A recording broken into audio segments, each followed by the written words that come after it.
নমস্কার বন্ধুরা। আজ আমরা এমন একটি গুরুত্বপূর্ণ বিষয় নিয়ে কথা বলবো যা ত্রিপুরার হাজার হাজার এসপিও জওয়ানের ভবিষ্যতের সাথে জড়িত। রাজ্য পুলিশের কনস্টেবল পদে নিয়োগের বিজ্ঞপ্তি প্রকাশিত হয়েছে। অনেকের কাছে এটা সুখবর, কিন্তু অন্যদিকে দীর্ঘদিন দায়িত্ব পালন করা বহু এসপিও জওয়ানের কাছে এটা দুঃসংবাদ হয়ে দাঁড়িয়েছে। কেন? চলুন পুরো বিষয়টা জানি। তো সম্প্রতি প্রকাশিত কনস্টেবল নিয়োগ বিজ্ঞপ্তিতে বয়সসীমা নির্ধারণ করা হয়েছে 18 থেকে 30 বছর। এখানে তৈরি হয়েছে বড় সমস্যা।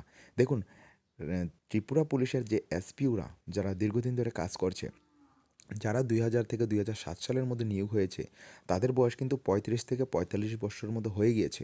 অর্থাৎ তারা সরাসরি এই নিয়োগ প্রক্রিয়া থেকে কিন্তু বাদ হয়ে যাচ্ছেন। মানে তারা ত্রিপুরা পুলিশের ইন্টারভিউ দিতে পারবে না শুধু বয়সের কারণে। এবং ত্রিপুরা পুলিশে এসপিওদের বয়স নির্ধারিত করা হয়েছে 18 থেকে 30 বছর। এবং এর মধ্যে যারা নতুন এসপিওতে জয়েন করেছেন 2021 বা 22 সালে, কিন্তু তাদের একটা বড় অংশ তারাও ইন্টারভিউ দিতে পারবে না। কারণ আহ, যে ত্রিপুরা এসপিওদের বিরাট একটা অংশ যারা নতুন জয়েনিং করেছে এসপিওতে 2021-22 সালে, তারাও কিন্তু 30-এর ঊর্ধ্বে অনেকেরই বয়স চলে গেছে।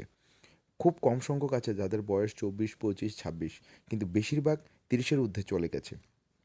অর্থাৎ তারা সরাসরি এই নিয়োগ প্রক্রিয়া থেকে বাদ পড়ে যাচ্ছেন। এরা কারা? এরা সেই জওয়ান যারা বছরের পর বছর রাজ্যের আইন শৃঙ্খলা রক্ষায় গুরুত্বপূর্ণ ভূমিকা পালন করছেন।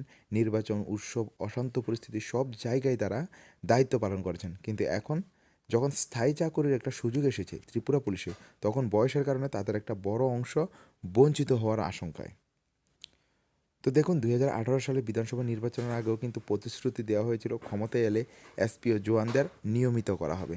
কিন্তু দীর্ঘ অপেক্ষার পর যখন নিয়োগের বিজ্ঞপ্তি প্রকাশিত হলো, তখনও দেখা গেল বয়সীমা এমনভাবে নির্ধারণ করা হয়েছে যাতে বহু পুরনো এসপিও আবেদনই করতে পারবেন না। তো ফলে স্বাভাবিকভাবে তাদের মধ্যে ক্ষোভ ও হতাশা দেখা দিয়েছে। তো এসপিও জওয়ানদের এখন দাবি তাদের জন্য বয়সসীমা শিথিল করা হোক, অভিজ্ঞতার ভিত্তিতে বিশেষ ছাড় দেওয়া হোক এবং প্রয়োজনে বয়সসীমা সেটা 45 বছর পর্যন্ত নির্ধারিত করা হোক, যাতে 45 বছর পর্যন্ত এসপিওরা ইন্টারভিউ দিতে পারে ত্রিপুরা পুলিশে।